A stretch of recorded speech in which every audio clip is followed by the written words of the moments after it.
You are listening to the Disney Dream Girls, an unofficial Disney Theme Parks podcast. And this is show number 494 for Sunday, the 17th of March, 2024. Where dreams begin. Hello and welcome to this week's Disney Dream Girls. My name is Michelle Young, and together with my jolly good chum Jane Phipps, we are your guides to the place where dreams begin. Hello there, Jane. Hello there, Michelle, and how are we doing this fine week? We are doing well. How are we?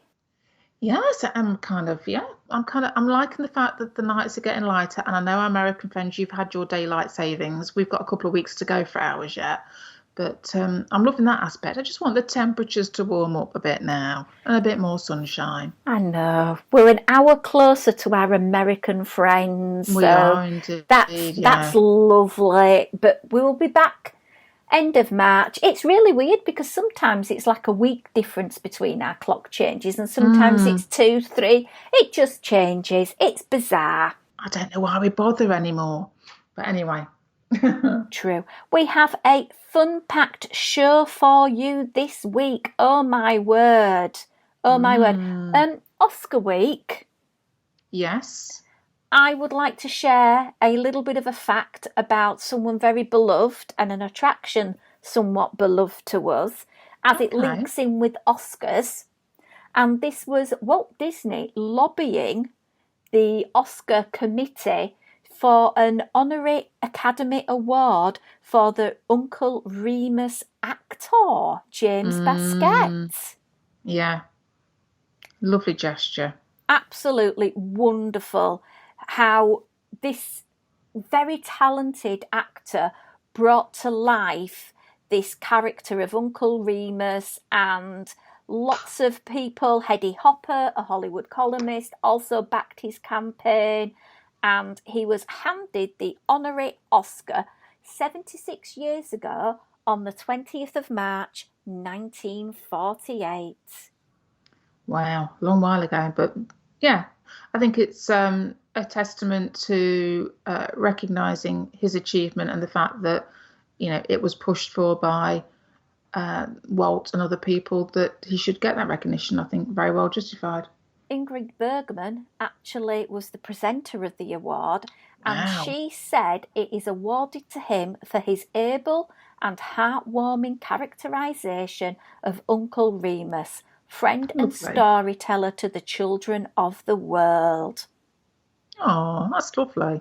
And he was the first African-American male to receive an Academy Award. Admittedly, it was an honorary, but unfortunately, he died a few months later on 9th of September 1948 at the age of 44 with complications from his diabetes, and he had a heart complaint. Yeah, very sad. Yeah, incredibly sad. Do you know who was the first African-American male to actually win a competitive Oscar? I want to say Sidney Poitier, but I could be wrong. You are correct, Sidney Poitier, 15 years later, 1963, for Lilies Over the Field. I couldn't have told you the film, but I thought it was my little memory of useless information or useful information, depending on how you're looking at it, kind of had that in my head. Yeah, so I just thought I'd share that, and it links very nicely to, kind of tenuously, to the first thing we're going to be talking about, and the link will become apparent in a few moments. Hopefully, she says, fingers crossed, touch wood. 1900 Park Fair is reopening on the 10th of April 2024. Yeah. I've eaten there, Jane, historically. I have too. Did you have dinner or breakfast? I had the breakfast. I had the dinner. Hey. What did you think of it? Well, we had it. I mean, I was thinking about this. I want to say it was 2008. And back in the day when you booked a package holiday, and we booked with Virgin Holidays, and there was something to do with having this breakfast, and it was combined with our airport transfer. So I know it was on the very last day of our vacation, and there was, something. I can't really remember an awful lot about it, to be fair. I know it was breakfast. I know there was characters, and I want to say the characters were British characters, shall we say, because it was very much that was the vibe of Grand Floridian at that time, very much that Victoriana aesthetic. And I know we had Winnie the Pooh and Friends. I want to say there was Mary Poppins, but I know for definite, because I have photographic evidence and video evidence, I think, of Alice in Wonderland, who made a beeline for our Ethan, who was about 10 at the time, and who was suitably, as a 10-year-old boy would be, embarrassed by the fact that Alice in Wonderland was paying him an awful lot of attention, which was hilarious to us, because that's what you're going to do, isn't it? Laugh at your child. Absolutely. In those circumstances. But yeah, so very, very nice memories, but I can't remember about any of the food at all. Well, we did the dinner, and we did it as a add-on as part of our dining package that we had. So we thought, oh, well, character meal, let's go with this one. It was somewhere I hadn't eaten at before. So we thought, yes, fine. And you're right, there was Alice in Wonderland, there was the Mad Hatter. I remember the food being pretty much your standard buffet, nothing standouty. Yeah, I think it was buffet, wasn't it? Yeah, it was a buffet. We were put on this little table for two, and a lot of the characters bypassed us. So we also had to raise a complaint because our server never came to top up our drinks or anything like that. So I do recall speaking to the manager and saying, I have reduced the amount of tip I am leaving because we missed out on characters. Our server never came and filled up our drinks, and I am not very happy about the service or experience we had. So unfortunately, I've got a really negative memory of it. But it is opening again. Some of its fond favourite menu items are coming back, but it's also having a little bit of a slant towards Princess Tiana. But she will not be a princess. No, the blurb says that obviously it's still going to be character dining, and it's Wishmaker's Enchanted Dining, I think is what they're calling it. And they do use the words may. So obviously I'm thinking this is kind of a bit of this is what you might get, but don't be surprised if you get something else. So you may meet characters from classic Disney films as well as newer favourites like Encanto, so they're indicating Mirabelle, and the Princess and the Frog. And therefore they're indicating Princess Tiana. But I did say that she would be in her Bayou Adventures attire. So it's going to be interesting to see whether that rumour is actually true or not, or what. Because I would have thought her princess dress would have been more appropriate to the Grand Flow, would you not? I would, but the tying to Tiana's Bayou Adventure over at the Magic Kingdom, promotion of the attraction, promotion of the merch in the new outfit, because I'm sure there's going to be dolls and plush and pins. Oh, yeah. It would be interesting to see what would happen with regards to her meet and greet at Princess Fairy Tale Hall, because she does pop up there quite frequently. Will she be in her princess outfit or her adventurer outfit there? I feel she has to be princess. Well, yeah. I think they've got to make sure that you can see her in both outfits. I think that her dress, her princess dress, is so beautiful. It would be a shame not to be able to see it anywhere. Yeah. Anyway, going back to 1900 Park Fair, the meals, well, breakfast is $54 for adults and $34 for children aged 3 to 9. If you are 10 or above, you will be paying $54. If you're under 3, you will be gratis. Dinner is $66 and $49 for children. Remember, on top of that, you have tax, you have tip. So for a meal for two of you for dinner, it's going to be setting you back at least $150, $160. Then on top of that, if you want any speciality beverages, so you can have a quite hefty bill. So if you have the dining plan, using a character dining place could be advantageous for you. Yeah, I think if this is on your bucket list of places to eat, I mean, it's taken a long while for it to reopen since the whole What Shall Not Be Named happened. So it's nice to see it finally getting the love and attention that it deserves, and it actually reopening. But yeah, so if it's on your bucket list, then great. But yeah, be canny about it. I must admit, I've eaten at the Grand Floridian Cafe. I've eaten there. The food was Yeah, me nice. too. Yeah. I've also had afternoon tea at the Grand Floridian, and it would be Ah, incredibly nice if that came back, because it is very disappointing it's not come back. It was a right. very nice treat to go to and then explain to the Americans why it's all wrong. I enjoy doing that bit. I think we've had this conversation before, Michelle. Yes, so that's why I'm cutting it short and moving on to another topic. Oh, okay. Where are we going next? We are going to have a little bit of a chat about your Disney resort. If you are paying the premium to stay in a Disney World resort or a Disneyland hotel, there are certain things that I feel you need to have at the back of your mind before you book, in comparison to being off-site. Right, okay. So, thinking of the first one, I'm going to mention storage space. Now, I suppose if you are going to Walt Disney World or Disneyland and you're going for a couple of days or a long weekend or even 3 to 4 days, the one thing that you will probably take with you is probably just maybe a carry-on suitcase or a small case. If you're coming from the UK, we tend to stay for 2 weeks, 10 days, some people 3 weeks. Yeah, I've done that before, yeah. Sometimes it might even be a split stay. I recall some of my split stays of going to the value places and having so much luggage, there's just not enough places in the room to put my clothes and unpack properly. And I like to unpack when I'm on holiday. I like to feel that this is my mini home for the next couple of weeks and get comfortable so that I can go through the drawers and, oh, yeah, that's my underwear drawer, that's my t-shirt drawer, my skirts and dresses and nice tops are hung up. I want to make it home.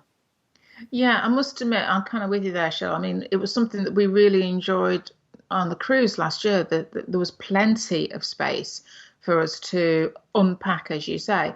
And I think that element of, we've done it in the past when we've got, 2 kids with us and a family of 4 in, particularly, like you say, the budget end, even the moderate range hotels, you can't unpack. There isn't physically, or you have to be make choices in what you unpack because there just physically isn't the room. So you have to do a combination. And I say it is more for us Brits or international travellers who are coming for that longer length of stay. But there is that element of having to kind of live half out of drawers and half out of suitcases, which then means where you're putting them, you want to be able to get to them easy. And yeah, it just becomes a bit messy, doesn't it? Yeah. I remember going to Art of Animation and, oh my word, because we had 2 beds, I used the second bed as a set of drawers because there just was nowhere to put things. Yeah. Nowhere at all. So that for me is something I think about. But having been on a Disney cruise where you have a much smaller cabin, I've got canny. I've got really clever now with my spacing. And I have one of those sort of saver things where you're meant to put shoes in it and hang it up. And that's great because I take that, I roll it up. It's like £6, $7 or something from Amazon.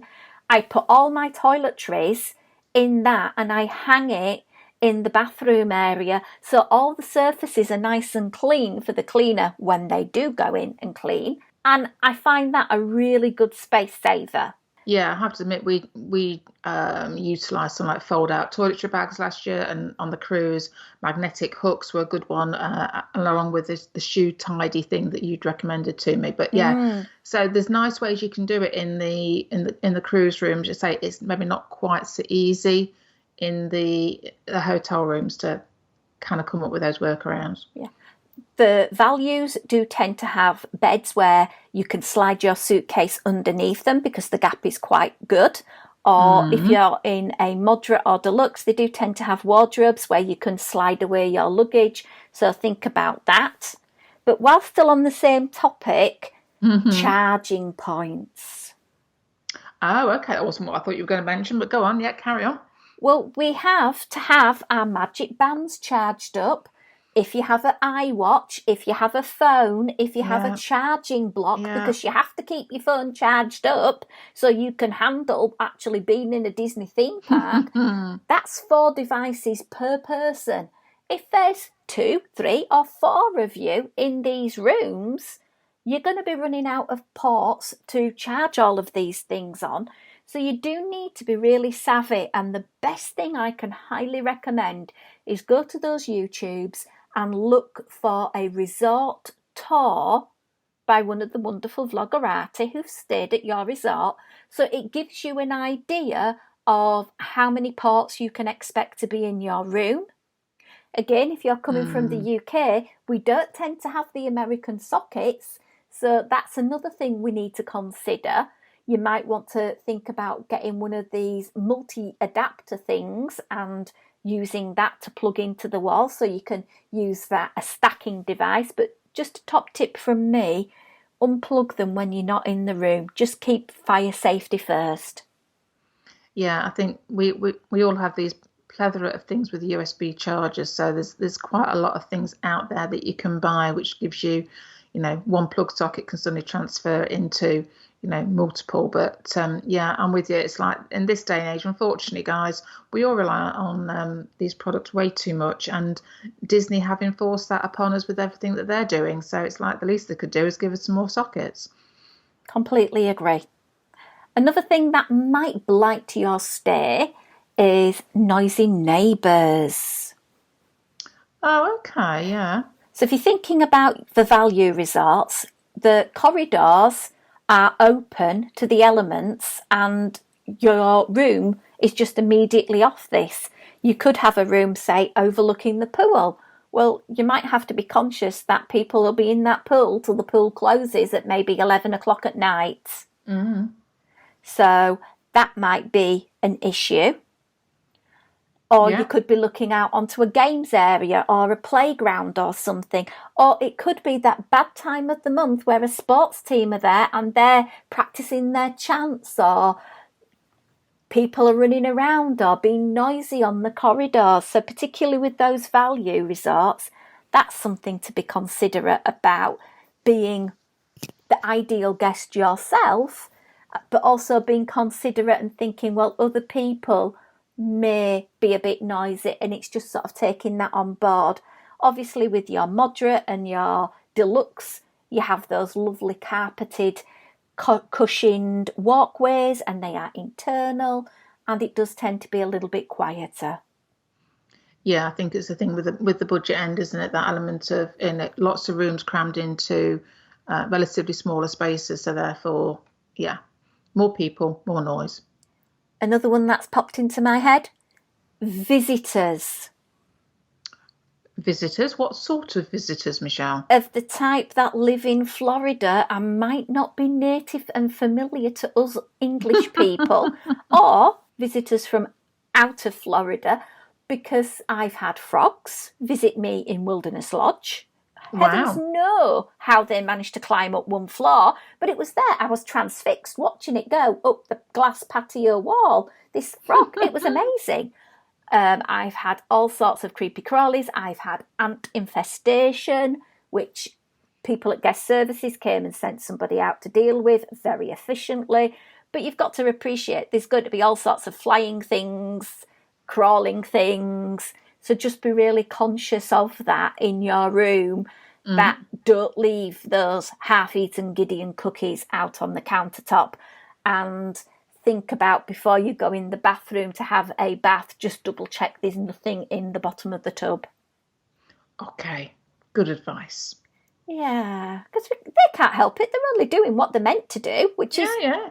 creep around. Yeah. And survive. But Yeah. yeah. And then I think the other thing that you was probably thinking of when I was mentioning about storage is the space in the actual physical room. Yeah. And It can be a bit compact and bijou, can't it? well, at the end of the day, it's that adage, you get what you pay for. If you're in a value room, the space is going to be more limited than if you are in a deluxe room. Absolutely. You know, I've been very blessed and stayed in some lovely deluxe rooms In fact, when I stayed at the beach club, oh my word, it was big enough to have a party in the bathroom. It was huge. It was an absolute delight to stay in such a massive room. You know, there's so much space, and there was 4 of us. There was loads of room for us all to not even have to see each other if we didn't want to. Or if we did, we had places and space within the room to sort of communally gather. But yeah, so again, it's going to those wonderful YouTube guides, getting your expectations in check so you have an idea. But don't forget, you can request where you want to be via Disney. Now, I've always done this for your touring plans, and this isn't a plug for touring plans. I'm not getting any money for it, but my subscription not only tells me which parks are going to be busier on my holidays, but I can type in on their room finder key things that are important to me. So say, for example, when I went to Pop Century the other year with Caroline, we wanted a location that was fairly near to the main hub where we could get to the restaurant, where we could get to the buses, and we wanted it to be fairly quiet. So we typed all these things into the room finder on touring plans, and it gave us some possible room numbers, but it also stored the information to send an automated email to Disney to request one of those rooms. Wow. And that for us worked out really well because we got a really good room. Nice. Didn't know about that. That's a nice little hack. It's very handy, and the subscriptions are not ridiculous at all. And as I say, we're not getting paid anything for doing this. It's just from the love of our little heart that Touring Plans does have a lot of features, not just finding out which is going to be the busiest park. So last but the least section, we're going to talk about this thing. And this started from an Instagram post that I did about some of the things that I personally feel are overrated at Walt Disney World. Okie dokie, right. Cheeseburger spring rolls. Are you not loving these, Michelle? I tried them. Caroline and I went and we tried them. We paid just over $10 for 2. And right. I feel for that price point, I could have got a lot more elsewhere. I think they're very pricey. It was very greasy, and for me, I didn't feel it had value. There are people that rave about these, and for the love of me, I can't understand why. Yeah, maybe it's one of those Marmite things, you either love or hate them. Absolutely. Another thing, my lovely friend Anthony Markham, big love out to Anthony at the moment, on his trips to Walt Disney World, he always goes home with candy apples as a little treat to share amongst people. Okay. But for me, and maybe it's the British girl in me, but these highly decorated large apples that are $13, $14 are like, what? Yeah. I don't get it. No, I'm not a fan of candied apples when we have them over here anyway at fairs and things like that. But no, yeah, have an apple. Our candied apples tend to be that red type, yeah? Bonfire yes, night is when we normally tended to have them. But to have these concoctions dipped in caramel, dipped in chocolate, with marshmallow adornments and all sorts of things, very cute. But I just don't see the value.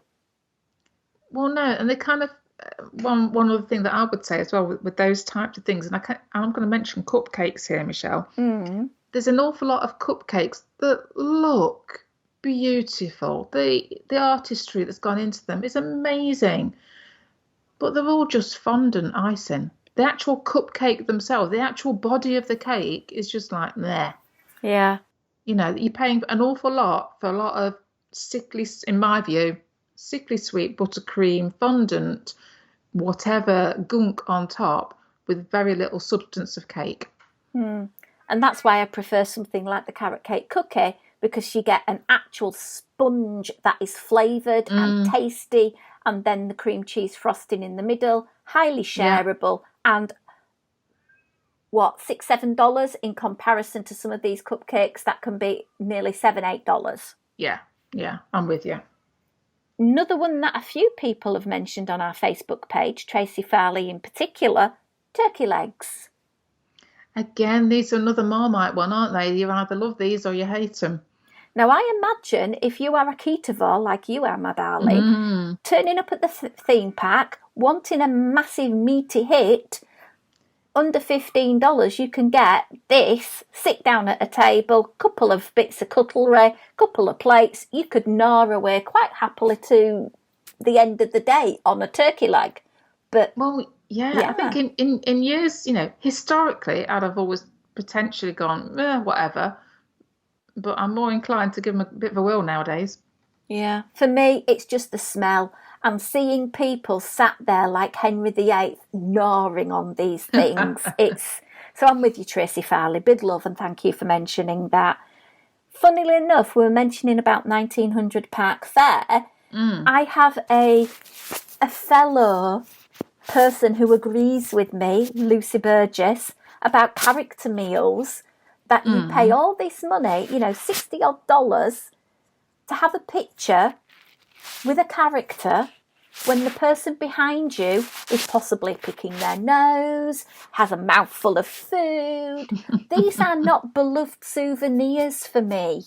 I hate them, and I think Lucy feels the same way, not just for the price point, but the quality of the food, the quality of the pictures. I do feel now, maybe it's because my children are older, maybe when I take Joseph to a theme park and I might think differently because, oh my word, I've got to have his picture with a particular character, I may view it different, but for the moment I'm saying overrated.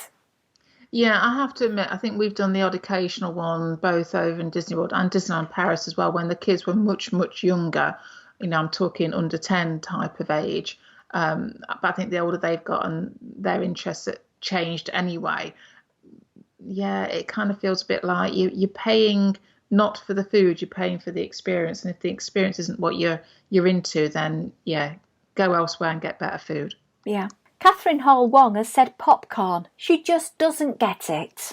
Well, I think, again, I'm going to use that phrase again, Marmite. It's kind of that element of you're either a popcorn person or you're not, aren't you? I mean, it's not something that I would necessarily go for in the parks. Never has been. I've never been one to go to the movies and have popcorn. It's just not been my sort of thing. I love some of the popcorn buckets, don't get me wrong.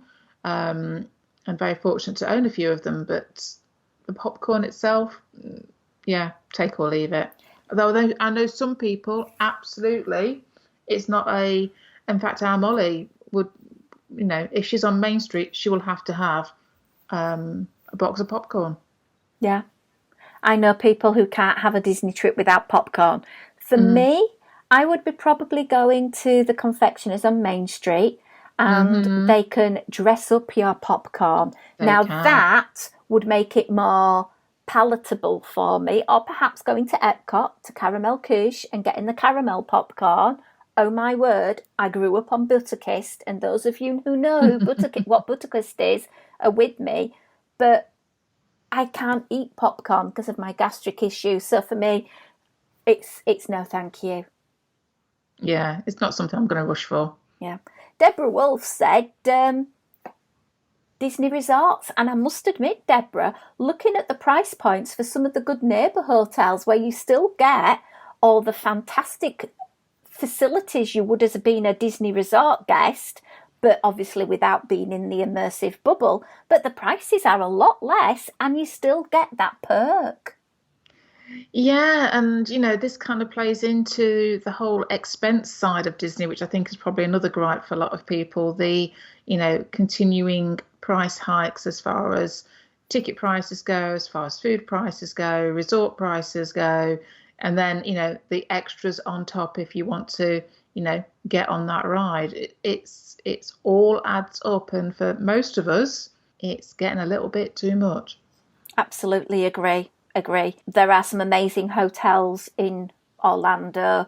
If you wish to hire a car, you could save yourself a shed load.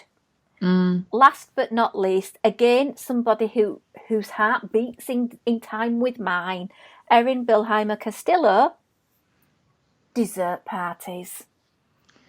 Yeah, we've had these discussions before, haven't we, about these parties and that element of if it's something that you want to do, great, but value-wise, what do you have to do to make sure that you get that bang for your buck, and whether that's right for you or not? Completely agree. Completely agree. For me, the fact that alcohol comes within it and I wouldn't be consuming alcohol. I've suggested before you get a different colour wristband and it costs you less to have the alcohol. That's something, but it's just a lot of money for a lot of sweet and savoury snacks and a good viewing place. It's, yeah, not for me.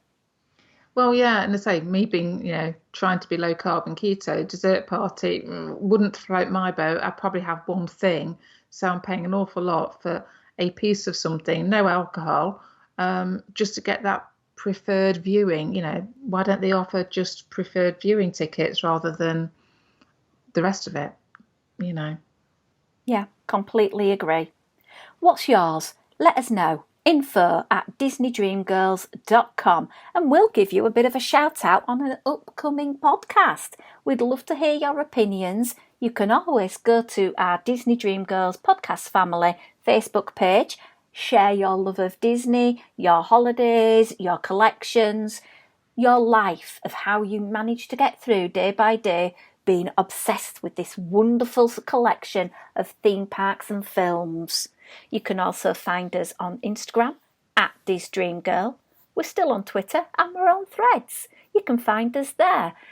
Finally, but most importantly, this show today has been brought to you with the support of our wonderful Patreon supporters. They keep the show running, cover our running costs, and warm our hearts to the maximum. If you want extra content and to support this podcast, keep it going, why not visit us, patreon.com/Disney Dream Girls, where in return for your generosity, you can receive a whole host of benefits, including additional exclusive audio.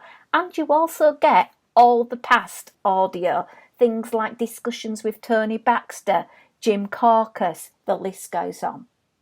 Anyway, Jane, I think we've worn out those topics pretty well today, so I think it's time for us to hop on out and enjoy our day. I hope you've enjoyed listening to the show. It's a goodbye from me. And bye from me.